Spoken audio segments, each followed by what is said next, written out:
இன்றைக்கி வாழை குருத்து சட்னி செய்ய போகிறேன். நான் இது மாதிரி 2 வாழை குருத்து எடுத்துருக்குறேன். இது கட் பண்ணிவிட்டு அப்படி எப்படி செய்யணும் காமிக்கிறேன்.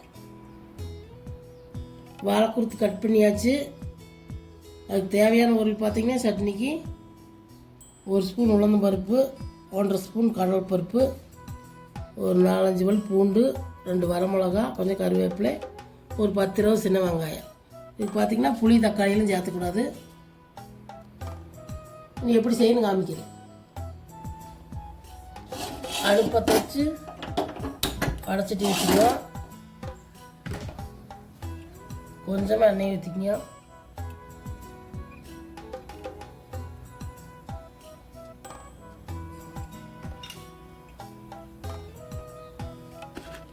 எண்ணெய் காஞ்சதுக்கப்புறம்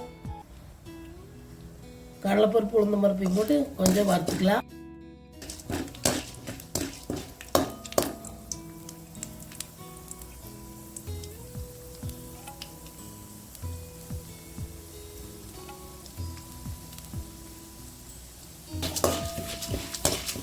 கொஞ்சம் செவந்ததுக்கப்புறம் வெங்காயத்தை போட்டுங்க.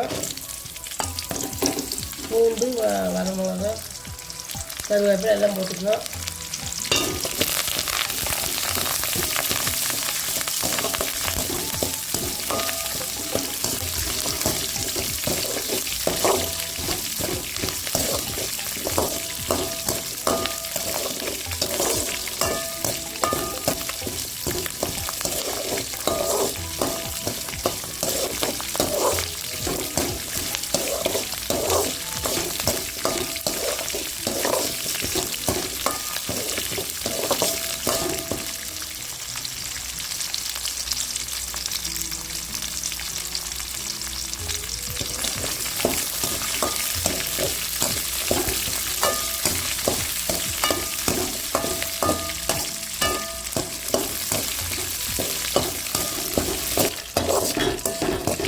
வதங்கிடுச்சு.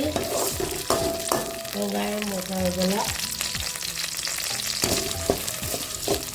இது எடுத்து கொட்டிட்டு வாழை குருத்து போட்டு வதக்கலாம். இந்த சட்னிக்கு பார்த்தீங்கன்னா தக்காளி புளியெல்லாம் சேர்த்திடாதீங்க.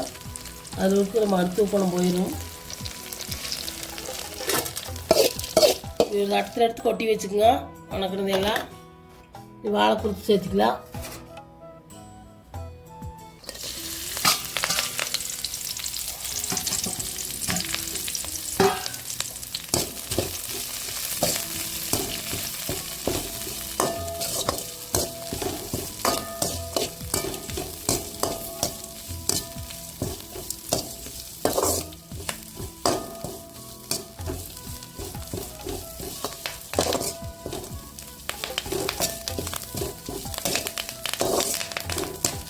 நல்லா வதங்கிட்டு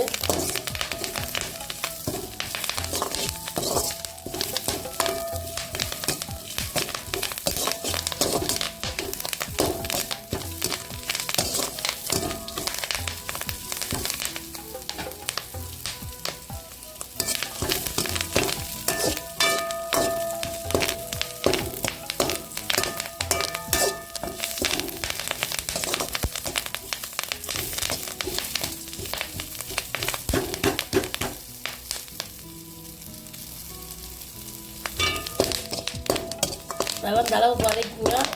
உங்களுக்கு குருத்து கிடைக்கலன்னா வாழை இலையிலையும் செய்யலாது.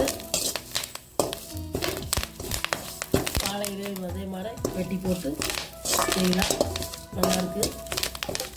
நல்லா மருத்துவ குணம் சட்டி. இது அடுப்பு ஆஃப் பண்ணிவிட்டு 6 நாள் இது அதிலே எடுத்து கொட்டிக்கலாம்.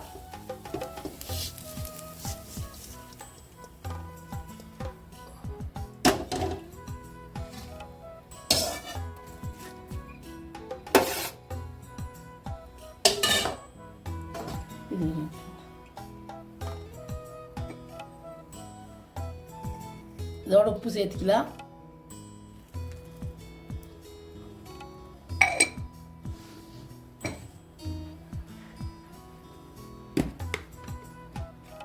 கொஞ்சமாக மஞ்சத்தூள் சேர்த்து ஆறுனதுக்கப்புறம் அரைச்சிக்கலாம்.